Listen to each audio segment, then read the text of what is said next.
I have some pretty cool news, pretty cool to me at least, to share with you guys before I begin. And that is that the channel itself has surpassed 1 million views in total. Not for any particular video, but in terms of overall views, it has surpassed 1 million. I'm kind of feeling like first form Frieza in the Namek saga against Krillin, Gohan, and Vegeta and Dende. So that's pretty cool. So thank you guys for your continued support. Like the video, subscribe, and hit the bell down so the Ghost of the 13-month series doesn't get you and you can stay notified. And let's hop into this video. A little something like eeny, meeny, right from the beginning. Smoke a little pack, but the pack never timid. Church, but I'm seeing it. Curse when I'm winning. She need a new back. When it's back, I'ma bend it. Slap up some guinea. Ask me to hit it. Watch a nigga black super yak, I'ma quit it. Swerve in the Benzie. Perfume is Fendi. Bobbin' move fast, real fast like I'm Ricky. That's 'cause I'm pretty. Came from the dirt. Shovel up a nigga can't handle the work. Ooh, y'all, swing with it first. Young white girl like a ramble. I honestly think you guys had some very cool ideas that you shared with me in terms of some other characters and candidates you threw in as the strongest non-irregular in the tower.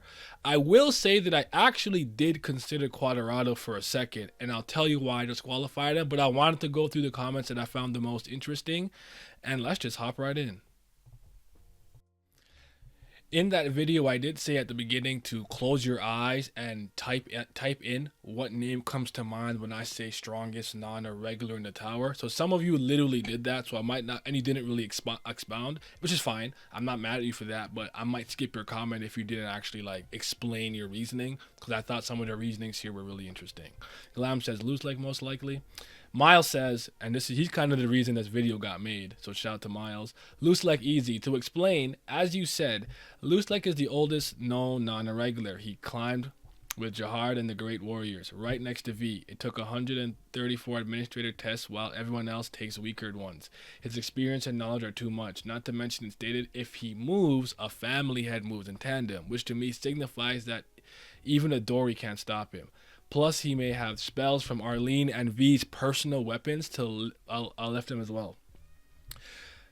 Next, it's and greater equal Adori. Highly likely they're equal, but Adori is the commander of the Jahad army and leader of the Royal Guard, RED.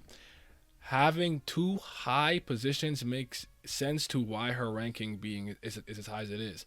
Anne doesn't have any of those, but shares the same rank, which makes me think that her power, that her rank is more based on power than Adori, so she might edge out. Not to mention she's a hybrid of two irregulars plus having the blood of Jahad. Next, Molik or Baek can go either way to me.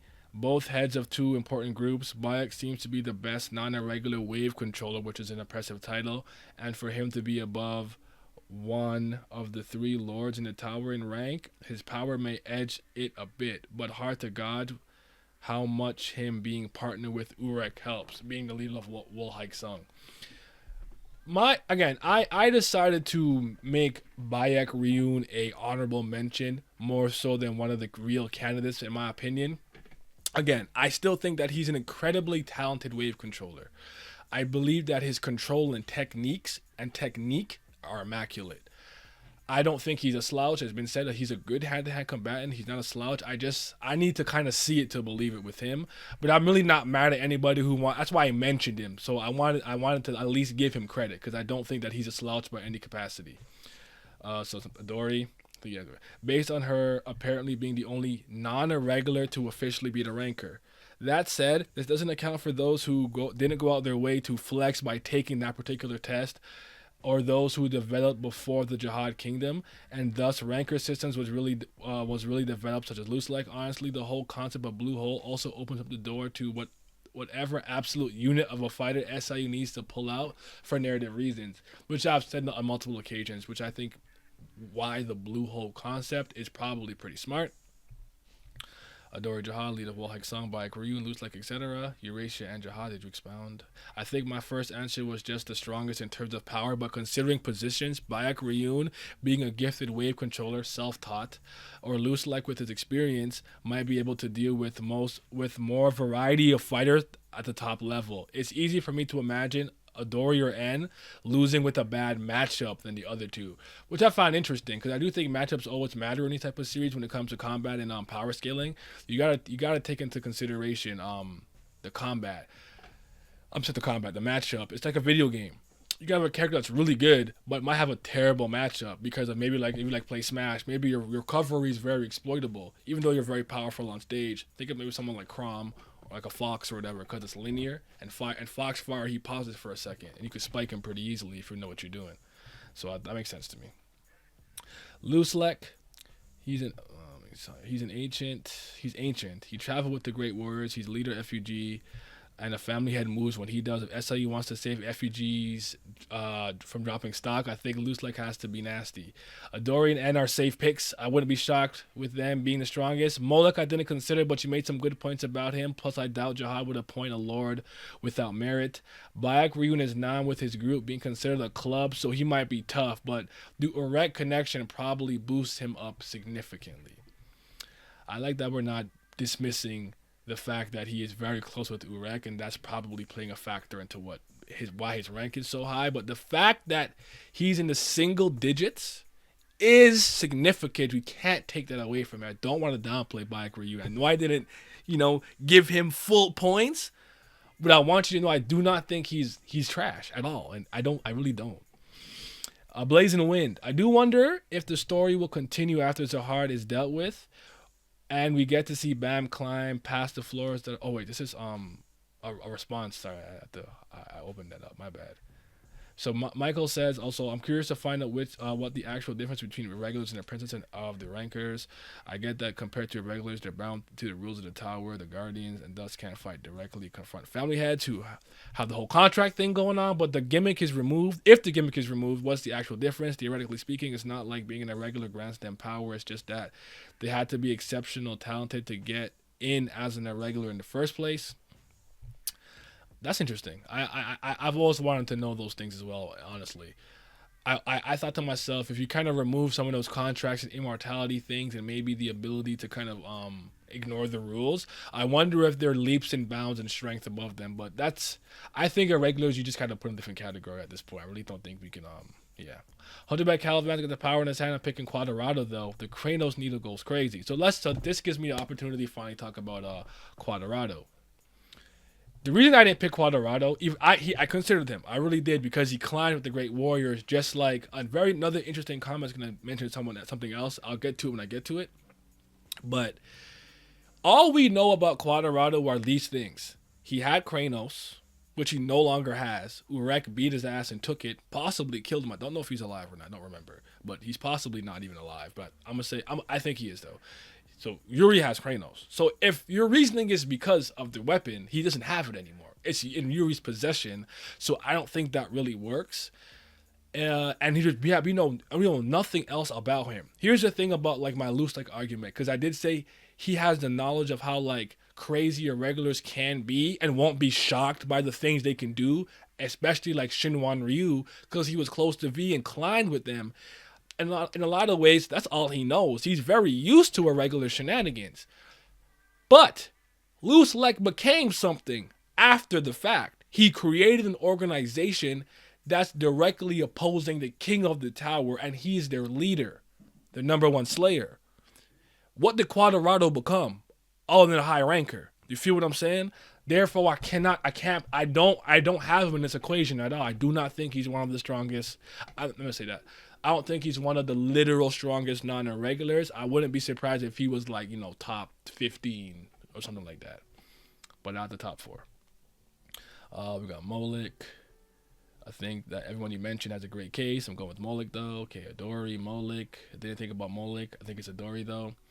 Megumi says, I think power is the most important thing in a ranking. Yes, influence and position are too, but usually these two come thanks to power. For example, Yama is the strongest in his group, and that's why he's the leader, most influential. If someone has achieved such influence to be equal to a head of a family, then their power must be equivalent. It is power that defines influence and status, and it is power together with influence that the ranking is made.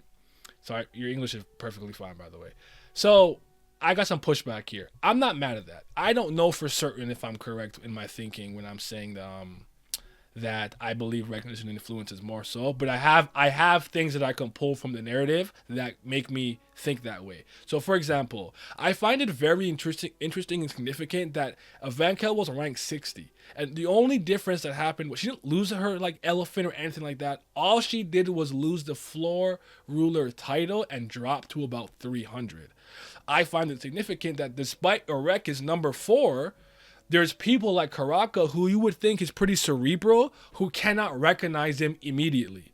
I understand he had the little thing on his leg that suppressed his overall power, but how do you not know what this number 4 strongest rank person in the tower looks like? He's got the goddamn tattoo on his back and like the Wall Hike Sung sweater too. So like to me it's like there's a lot of very strong people that people do not seem to recognize just off seeing them.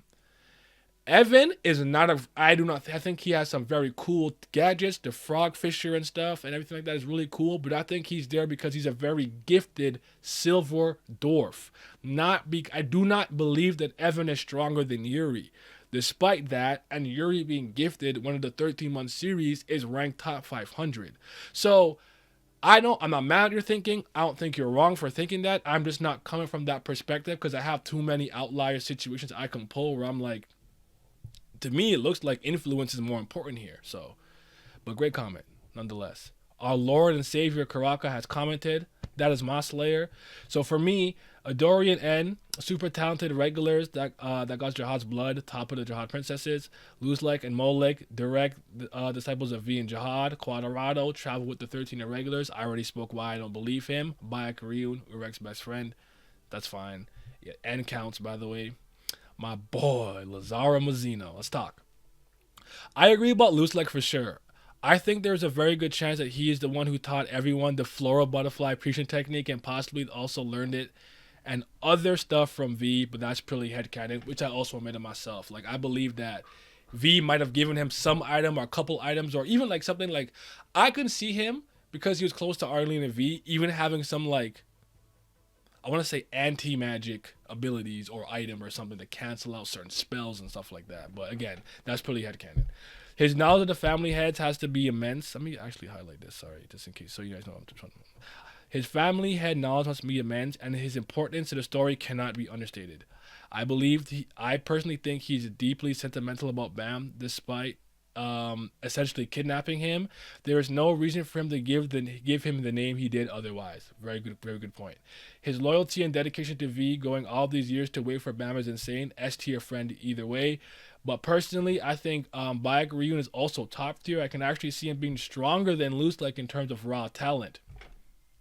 I'm going to speak on that in a second. The way he is described almost makes him sound otherworldly compared to other regulars. I think when Bam hits up floor 77, there's a good chance we might see a Baek training session, which would be sick. Molek, I think, is probably close to these two, but Adori and I think might be slightly weaker. I also place N above Adori. Kind of feels political that Adori is equal to N's rank. I find that interesting because I thought more people would have probably thought Adori was stronger. I thought I was the only one who personally, like, if you had like, say, okay, Adori and fight, who are you putting your money on? I actually would have told you N. I really would have, not Adori, the hitman. So significant. So in terms of raw talent, I want to say something about raw talent, the way I speak about immortality, because sometimes people say, oh, well, you know, Jahad's immortal or whatever, this character's immortal, therefore it's just like the argument's over. And I was always someone who thought that immortality is not an end-all be-all, I win the game, because you could be beaten, knocked out, shoot, if you can't like regenerate, I could split up your body parts and hide them all across different floors in the tower or something, seal you, whatever the case is. I don't think that's because you're immortal, you are unbeatable. Just because you have a lot of latent potential and raw talent does not necessarily mean you are going to attain that. You have to have the right mentality and sometimes the right environment to foster your natural talent so you can be the best version of yourself. Again, I refuse to downplay Baek Ryun. I think he's nice, but that's kind of my thinking. You always come on the volume. Phantom Knight. Adori is the one I'm looking forward to the most and seeing in the future. I really want to see what type of power she has, but also how she fights. She comes from a She comes off as sounding as a ruthless character from the way she actually casually talked about completing, Jahad's orders, including bringing down the Pobeda household. But maybe she is quite different from that. I also want to see Molik, mostly because he uses a special halberd. I do want to see some more unique weapons being used in the series. I want to see the halberd so badly. And you got on my ass for not saying this. I actually thought I said it. I realized when I watched the video I didn't say this, and that's totally my fault. But it was stated that Jahad himself could not take Molik lightly in a fight. However, my line of thinking, I think Pravins S says, yes, comments on this as well, where I thought it was a past tense statement. But I do believe that there's probably a couple of outlier in-tower habitants that a family head can't just be like, it's not that they're not demonstratively more powerful than them, but they have some type of ability, importance, trick, or level of strength that they can't just be like, oh, you're a trifle, you're a bug, and I just walk and stomp on you. Like, I might have to put just a little bit of force behind this punch type of thing. I think your perspective and interpretation of that will dictate how you feel about it, but I do not think that Molik is messing with King Jahad. Raul says Caliban is the first character that popped in my mind. Interesting, because from my other video, go check that one out. The strongest in the tower, I think I called it. I think I got the name wrong in the other video. Is it the strongest? The most? I don't remember. The most powerful in the tower, something like that. I said Caliban was just based on screen feats. Like, if you ask me just based on what I'm seeing in the panels, just the picture and artistry for the most part, I actually picked Caliban. But that was a different I made rules for that video. There was no irregulars or no Jahad princesses and shit like that. Edit, if it's going to be anybody, I think it could be a princess since they get power direct from Jahad, although we don't need a process to get the power. Fair enough. So I asked Zeus to hit his order, loose like Adori and Baek Molik 1. I just wanted him to elaborate on this, and he did. So let's see what he said here. I didn't read this yet. So, number 1, Lustek is at number 1 for the same reasons you said, and also the fact that his age is a factor in strength. Jinsung said rankers' bodies get stronger as they age, so the older you are, the stronger you are. At least in terms of physical strength, and from the information I have, he or Molik are the oldest of the 5. Besides the princesses, I don't think the others can match him physically, but he trained directly under an irregular. Well said. Adoria. Number 2, because she has defeating a ranker as a regular, and has one of the few S rank weapons in the tower. If you guys don't know this, I actually forgot this for a second. Aria Han has the only S plus rank weapon, the white ore. Is it the white ore? Crap. I'm gonna look it up in a second. I think it's the white ore. But okay. Her on the Lustek, I think because Lustek has weapons or hacks to face irregulars, which would be too strong for Adori, and he's older. Not that age means much, as they're both god level, but it's still worth mentioning. Adori over Molik 1 because she's the head of Jahad's founding military, so I think she's probably stronger after Jahad in the Empire. It's like a military General Adori and President Molik. So you think he's more suited to deal with the inner workings of the tower, the political workings, and understanding the minutia of what the people need and want on each floor and stuff like that, and basically the politics. That makes complete sense to me. And I think she's weaker than Adori because she's been sealed for a long time and Adori has a stronger weapon, but the fact people still debate who will win between the two is enough to put her directly under Adori. Fair enough. Baek Ryun stated to be one of the most talented wave controls in the tower. Influence can't be the only reason he's ranked over family leaders. He needs to be reasonably powerful. I don't think he's weak. Has the respect of Urek Mazino, and the fact that Urek is willing to work under him says he's at least powerful enough to Urek to not consider a weakling, and probably has a mentality leader of a true warrior. Let me add this though. You have to remember Urek's personality. As strong as he is as a self-proclaimed champion of the tower, he's not all high and mighty and condescending the same way that other family heads and other irregulars are. Trifles, creature, a bug is a bug. Only Viole or Bam is able to stand on the same playing field as us one day, right? So I don't forget those things. I think it's important not to forget that. Urek's personality is a lot different than him. So I think even if Baek Ryun, for whatever reason, was a cool guy with nice ideas and dreams and a good mentality, Urek would have messed with him because he messed with Hell Joe. So just keep that in mind. I'm not downplaying what you're saying. But I'm just saying that you have to remember Urek's personality is a little different than most. Molik 1 PGR. I love saying that. Is the weakest for me because I think he was chosen to rule Jahad's absence more because he's a special person and less about his power.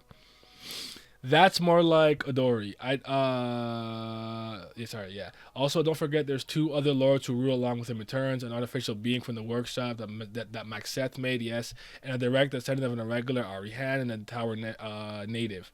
So I think they got chosen mostly because they're special. Moloch is said to be the strongest and eldest, age factor again, but of the three lords, so I know he is powerful. If you think he is the strongest, I can see why. Because according to the wiki, he's a warrior that even Jahad could not take lightly, but I think that can be said about the other four. Mazzino wouldn't take Bayek lightly. Family heads don't take Lusek lightly. No one takes princesses lightly. Imagine the strongest ones. I know it's long, but it's really hard to summarize my thoughts. No, I think everything you said makes sense. I think the thing that I like about Moloch is it seems that he seems to fight with a giant halberd that takes absolutely no positions into consideration. Like he fights like without even considering the concept of positions, which is very interesting. I hope I find the comment about Baek Ryun that I'm looking for, but I wonder if it was a response or a reply. I wonder. Okay, I'll come back to that anyways. Okay, so Pravin says Adori and N, in my opinion, as they're the only characters whose talent is even compared to that of a regular. Adori being a ranker as a regular, and N was acknowledged by the family heads and made rank 7th at just 485 years old, which is even younger than Yuri is. That's actually true. I didn't think about that. I'd say N is slightly more talented due to her regular heritage, but Adori has more time to grow while N has been sealed, so she'd probably win if they fought now. That makes sense. You guys are thinking like, Adori's out here making moves, probably fighting, maybe training here and there. While someone is sealed, they can't particularly get any stronger, which is interesting to say. I want to say something here about Adori, because I wonder if anyone interpret this differently. I think that Adori is extremely powerful. Please do not, get up in arms about this. But do you guys? I don't know if you guys understand the concept of late bloomer. So I have to draw upon my own experience as an athlete. You have somebody kind of like me who's just kind of talented as an athlete overall. Speed, agility, power, height. I have really good kinesthetic and corporal skills, so it's actually easy because I'm kind of like Kisei, if you ever seen Kuroko no Basket, where he can kind of see somebody do something and I can replicate it because I just understand how to move my body a certain way. That's how I learned to snowboard. No one taught me. I watched somebody go downhill once and copy what they did. The reason I bring that up is because sometimes when it comes to those things, there's people who are kind of early level geniuses and they kind of stagnate and plateau. Where somebody who may have been 14 is a late bloomer, and at 22, that's when their potential starts to shine and they can get a lot stronger. So I do think that it's significant that Adori beat a ranker and she's the most gifted regular, but it's possible that there's some people who only kind of tapped into their latent potential when they became an upper ranker, a high ranker. So I just want to throw that idea out there. I'm not saying it's true though. Something I thought about kind of when I was reading it. Phantom Boss 306 says, first, with your ending statement, I think you're right. With influence, recognition, and power being the order which ranks are gifted. Though when strength is absolutely known, i.e. when Urek stalemate or was said to be stronger than Arihan himself, that takes precedence overall, as that's what's boosted him. He boosted his number and not his influence and recognition. I do believe, however, going back to the earlier in the video, Bayek deserves to be in that conversation. First up is his ranking. Even though the other factors do play a role, you don't get number 9 over a family head by being weak, as we've seen with others like Adori and Moloch and Lusek. His one statement of being able to teaching himself Shinsu without any contracts from an admin, something only irregulars have been shown to do, that even caught Heidon's eyes. I honestly believe if a family head pulls up, he's getting licks in, and if one of the other you mentioned in this video pops up, it's gonna be a nail biter. I just feel, despite him not saying that he's known for fighting, doesn't mean he can't match the level and be in talk for one of the strongest regulars. I feel that with the little bit we know, it's safer to place him in that level than not. I'm not mad at that. Maybe I was wrong to not mention him. I mentioned him as honorable mention at the very least, but maybe I was wrong not to put him there. But here's what I want to say with the Shinsu thing, which I think is very intriguing. And let me follow me here for a second, okay? It would be insane if he actually really did pull off a genuine irregular feat of learning Shinsu and controlling it without the permission of an administrator. However, You have to remember this, though. And just follow me for a sec. There are places and certain areas in the tower where like the Shinsu density fluctuates, isn't the same. There might not be any. In some places where the administrator on the floor does not have jurisdiction. They can't influence anything over there. And there's probably areas where Shinsu's around where there's no administrator. Or there's these outlier floors like the floor of death where Enryu killed an administrator and you see how the floor works now. What if Baek Ryun was able to learn Shinsu in an area like that where there was no influence of an administrator? It is still a crazy feat to teach yourself Shinsu and Shinsu control and become as talented as he is as a wave controller regardless. But personally, there would have to be a really, really good reason for why an in-tower habitant is able to do something like that. If he did do it on a floor where an administrator was like prominent and alive and whatnot. Just throwing that out there. But okay, I think you guys have swayed me though. I think I was wrong. I honestly believe that I was wrong to put Baek Ryun as an honorable mention and not in actual contention with the other people I mentioned. I'm gonna make a community post admitting that. I think you convinced me. I think you guys have made your case. I think I was wrong to not put him there, and I apologize. Especially since he's number 9. That's single digit. That's so significant. I think maybe I overthought it though. So that's on me. Instead of Lusek and Dori. So there we go, JDB. You brought something that I thought was very interesting. I like him because he thinks outside the box a lot. He's one of those outside the box thinkers. He said, I think it's a fair ranking, and I agree. Although for going through all time, I'm going to give that to the Ancient Giant, as I believe he was on par with the family heads. Like, if the Ancient Giant was able to climb the tower, then it already made it close to the top, at least floor 134. This is my headcanon and speculation, so I could be most likely proven wrong in due time. So he's talking about the native one. The native one giant that split himself into other pieces, into other elements that can control element. Rack is a descendant of that. And we know some of them climb with the 13 Great Warriors. I don't know if the ancient giant ever climbed the tower or was just well known for its elemental control and ability. So I can't kind of dive into that anymore, but I thought it was a very interesting answer. I didn't even consider it because I was thinking to myself at one point, did I want to add ancients like Kelhelm's Bice or things like Kelhelm's Bison or Vankel's Elephant Stand or why am I forgetting one on top of my head, or like Arcanak or something. I considered putting them in the mix there, but I didn't. I don't have a reason. I just didn't do it. I'd say Adori, Racia, Loose Leg, Molek, Baek Ryun. I mean, Baek Ryun should at least be stronger than any family head second in command, like the Lopa Biakiti, but I can't believe he's the same league as Adori. Fair enough. Adori. Actually, a second thought, I'd probably say N, Jahad. Everyone seems to think she spent the last few millennia wasting away in her prison, while in reality she spent the whole time image training. Frieza image training against Jahad. She has no doubt fought Jahad millions of times in her mind. I'm sorry, losing in seconds for the first few centuries, but eventually became skilled enough to beat him effortlessly. Interesting. As soon as Bam frees her, she's going to confront Jahad and beat him with a single finger, hence her name, Jahad. That's a very interesting take. More seriously, though, I think Anne is likely to be Bam's love interest more than Adori. I think you made a good case for this. I believe this is because she'd be able to relate to Bam more than any other princess or character in the story, seeing how they both know what it's like to be trapped for a long period of time alone in a dark place. That's a very big part of Bam's character, the loneliness component. I've always spoke about this. So I definitely think it's going to have some significance for when they meet. On top of that, he's also one of the only other people in the tower who's a child of 2 irregulars, just like Bam, Veen, and Arlene. Very, very good effing point. I love that. Why did I not heard this? I love that. I think it's pretty simple. Adori Jahad is the strongest regular in the tower. Simple. She's ranked 7th in the tower. She's a commander of the army. Adori is stated to be able to complete all 3 orders if she's really wanted to. We don't know if that's true though yet, but it's possible. Adori's Sorper Cat is also Killer Whale, was stated to be the strongest Shinhui, even above Leviathan. And Jahad, Sorper Cat is a great whale shark, which is stated to succumb to the killer whale, aka Adori Jahad. So you're taking in their like epithets into consideration here.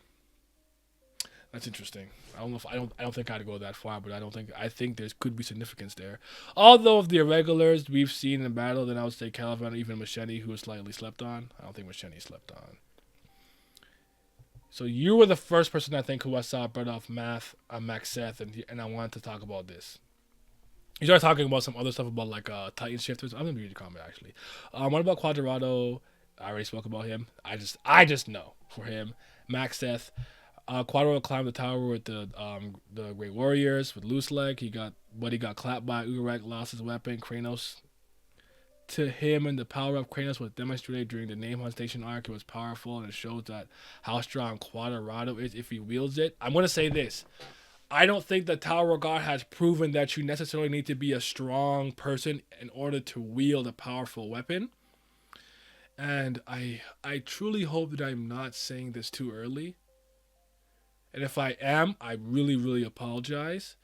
No, I'm not gonna chance it. But there's something that happens in the Suspendium with a certain character who I believe is extremely not powerful, who has a very high-ranking weapon, and even Guerrero took a lot of stuff from his father's treasury, and I don't think that. Yeah, he's smart though, I guess, but like, I think a strong weapon is a strong weapon more likely than not. Do I believe that somebody who's more talented and stronger can use the weapon better than someone? So let's say I had like a really good weapon. I probably am relying on the weapon's power to win. If someone more powerful takes it, that weapon is more like a tool in their arsenal. So I don't necessarily see like you needing to be strong to wield powerful weapons. I don't think the story has necessarily demonstrated that needs to be the case. That's all I'm saying. So weapon master, since he has high tech weapons. Max Seth, I think he's also a fighter. I don't believe that. I don't know what type of fighter he is. A weapon master, since he makes high tech weapons and items that he gives to Jahad and his companions, must be good at using all kinds of weapons and on types of weapons. He's a weapon master. Fun fact: the name Moloch PGR means Moloch One Piece Gold Roger. In other words, SLU not only watches Dragon Ball and Pokemon, he also watches One Piece. Wouldn't put it past him that he checks out anime and stuff and manga. I look forward to seeing Moloch. And Yule's captain might be the strong because he saw the future 1,000 years about Bam coming in. I lost myself in the tower, and Baek might be on loose leg level if we see him in action. Baek fought limited amount of high rankers, but who were the high rankers he's fought? That's actually a very good point. Could be a quality over quantity thing. Maybe the quality of high rankers he beat could be 6, but there were 6 really well known and competent and strong. I did not think about that. I like that. Great. Well said. Well said. But who are the high rankers he fought? What was the reason they fought them? Is someone in the top 20 or 30? Don't know. Will Haig-Sung arc? Baek Ryun to reach the ceiling of the tower? Decompress like a Vankel. Whatever Baek Ryun has. You love your Attack on Titan, man. You really do love your Attack on Titan. So here's why I vehemently disregard, I guess not disregard, but I don't believe Max Seth is a fighter. I really think he's a scientist. A scientist, a weaponsmith, a blacksmith, a inventor, and I think he's smart. I think he's not weak. Like a regular's not going to pull up on him or some like nobody ranker. He can still fight. I believe he's kept very powerful weapons and gadgets and like shields and barriers or maybe like a little robot machine he can pilot to help him fight and whatnot. But I don't think he's a combatant. I think about this like coaching. There are certain coaches for like, let's say like a soccer coach, that's a sport that I play. They could be an incredibly great coach who's been around the game for a long time, that understands the game, understands techniques, understands the play, understands the theoretical part of soccer, but cannot perform to that level themselves. I do not believe that every person who creates incredible swords and weapons and technology necessarily means that they can use it at a high level. Someone can create, a very great sword, but that doesn't mean that they can use a sword. What if he's making a very large sword for somebody who's very physically powerful? Max Seth might not be able to use that sword because what if he's not physically as powerful as the person he's making the blade for? I think you have to keep those variables in mind when talking about him. But I like what you have to say, though. Blazing Wind said, influence and such play more part in power to ranking usually, but there's a definite limit to it, which I agree with.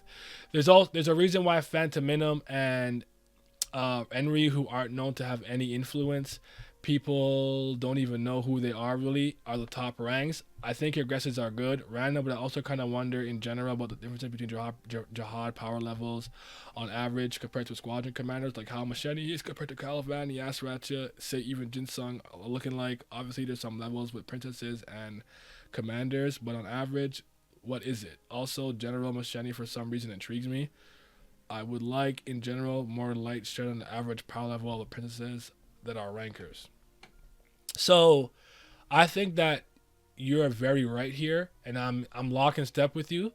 I just think that characters like Phantom Minim and Enryus are outliers. And one thing that I don't do is I do not make the exception the rule.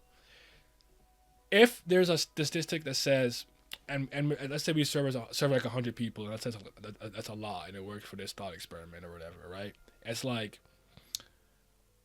out of 100 people, only this percentage of people make like this amount of money, right? And you go, but these two guys made this amount of money. Well, that's 2 out of 100. You cannot apply the exception to the rule. Commonly, generally speaking, this is what happens. Are there outliers and people who are so great and exceptions that they kind of break that line of thinking? Sure. I believe Enryu and Phantom Minim, the actual literal access, who's not even a Tower God character, he's a Tills, he's a story character, is an outlier. So, yeah. And for the actual right answer, it's Mule Love. Well said. Loose Leg. Your list is thorough, to be frank. Not many others I can think of, but I think an honorable mention would probably be Max Seth. There's absolutely nothing written about him in regards to his fighting abilities, but he created the weapons and beings that could fight at high rank levels, Mad, Maya, Max Flux, so I wouldn't count him out. And one of them are lords, too, that are lords, too. I explained why I don't think it is him, so I'm just going to say no. No, I don't. I got a feeling Ed is more powerful, and the fact they couldn't kill her, even Gustang. Mr. Bugs and the Bugs was pressed when she got sealed. And Xcara said, based on the webtoon info, Adori is the most talented regular. She's the only Tower-born person who was capable of defeating a ranker while being an A-rank regular. N is not mentioned, which means she was not capable of such things. They were both at the same rank, but I think the reason for them is different. For example, Adori's ranks 7th, 80% of her because she's talented, and 20% because of her position as Jahad's commander. Interesting. I don't think you're wrong to have one over the other. I'd probably go more of a 60-40 split, but that's very interesting. But for Anne, I think it's different. She's 7th, 50% of her talent, and 50% of her regular parents. Loose leg strength, I think, comes from the fact that he was climbing with the regular, just like Bam and companions will be stronger than most rankers when they reach the 134th floor. Loose leg was becoming stronger with the regulars. You grow stronger with strong friends. Yes, Redshop mentioned it as well in his flashback. He said he became much stronger when he was allowed to participate in various conflicts involving the Lopabia family, Adori, and my boy Nat. He was actually here when I was editing this video at one point, so you got to see me like edit it and just talk about it. So I'll do one refresh real quick, just to make sure no one commented while I was doing it. 132. Nope. I don't know where the other comment went, but all right. So yeah, that is my general thoughts here and everything. So I thought that you guys had a lot of really cool things to say. I like what you guys had to say here about a lot of the characters, but I'm personally not mad at JDB. I'm not mad at the native one, the ancient one. I'm not mad at that. Quadrado I reject, and I also reject Max Seth. But I will say, I was wrong to not have Baek Ryun higher. I believe that was wrong. I think he needs to be in that conversation. So I will take the L there. If you got this far, I appreciate you guys watching this whole video. Like, subscribe, hit the bell down so the Ghost of the 13-month series doesn't get you and you can stay notified. And I'm going to be out. Peace. Shout out to all of my patrons, my CBLs, the Priests of Fire, but especially my tier 3 subscribers, the 5th Zan Gods. Shout out to Sonny Kathapali, Simi, Shoddy to Your Body, Scobe, Revenant, Miles, Chris, Cayenne, Triss, Chromizone, Abdel, and my boy Alan. Your support is greatly appreciated. Thank you.